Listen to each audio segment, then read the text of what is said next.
Днес говорим за котешката тоалетна Kitty Dream, произведена от грахово тофу. Както виждате, има три вида: праскова, зелен чай и натурална, без никаква миризма.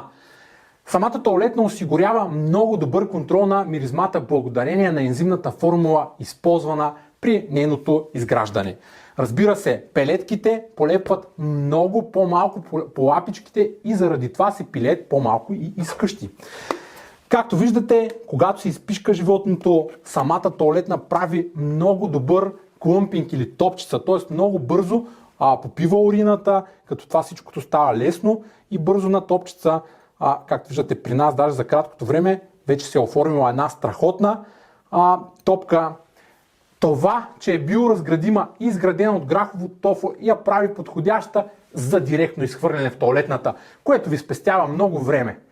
Разбира се, страхотната цена 49,99 за 24 литра или 10 кг, което за една нормална котка би трябвало да стигне за близо 4 месеца. Ако продуктите на Kitty Dream са ви интересни, линка към сайта на доктор Антонов долу в коментара. От мен довиждане!